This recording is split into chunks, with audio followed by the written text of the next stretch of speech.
I get emails all the time, and so many of them try to encourage me to watch some sort of video about a miracle supplement that is going to put the twinkle back in my eye and make me live forever. I normally just trash them right away because I've learned that they really don't amount to much at all. But just as I was about to press the delete button on this one from the Alternative Daily, I saw something pretty interesting. And my eyes got stuck on this sentence here about a molecule called diacetyl, which they refer to as an enzyme. Now, why did I get stuck on that? Because diacetyl is actually a very simple small molecule, and it is most assuredly not an enzyme. But the video that I started to watch described diacetyl as some sort of poison that was being put into all kinds of foods.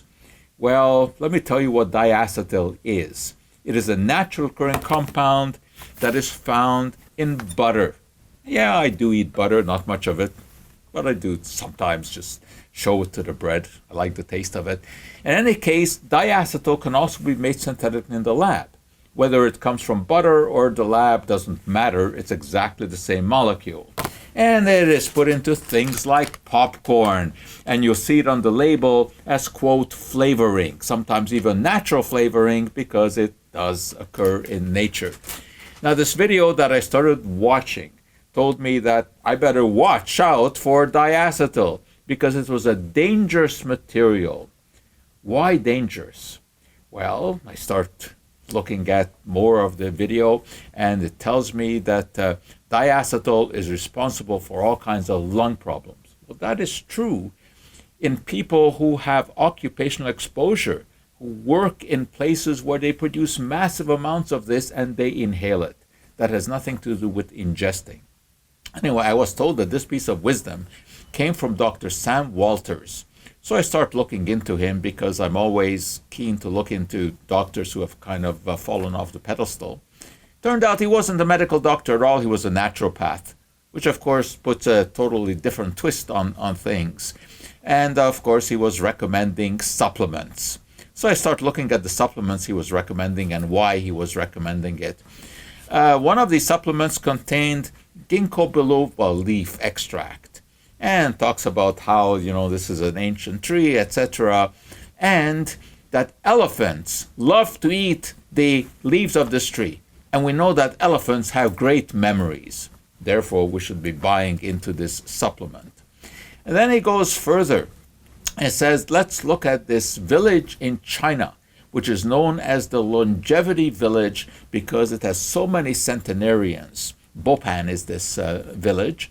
And he insinuates that the reason that they have such longevity is because they eat all kinds of herbs, including ginkgo biloba and Bacopa monnieri, which is another one that is favored by Tibetan monks who supposedly have legendary memory for which there is no evidence whatsoever. Well, in this longevity village in China, we don't know what they do. They certainly have a vegetarian diet, and they are very, very mobile, going up on mountains all the time, and there's no evidence at all that they take any kind of special herbs. What we do know is that they smile a lot. You look at pictures of the inhabitants there, the centenarians, and they're always smiling. And that's very interesting, because we do have some research that shows that people who smile a lot tend to live longer. This study is a very interesting one. The researchers looked at baseball cards in the 1950s and looked at whether or not the players on those cards were smiling or not smiling. And they correlated this with their longevity. And it turned out that the players who were smiling on their cards lived longer. But the question of cherry-picking data. For example, here's a Mickey Mantle card. Mickey was my favorite baseball player. And as you can see on this card, he is not smiling. And indeed, it turns out that he died at a relatively young age, 64, although mostly from alcohol consumption. That baseball card sold for $5.2 million.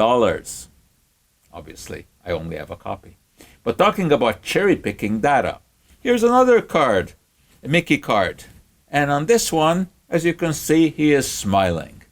So I'm not sure how much trust we could put on, this rather interesting study. But nevertheless, I think people who smile a lot have a better attitude towards life. They handle stress better.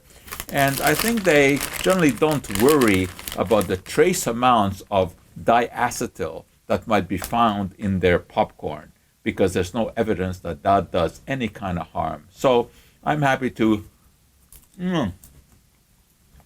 eat that popcorn and then smile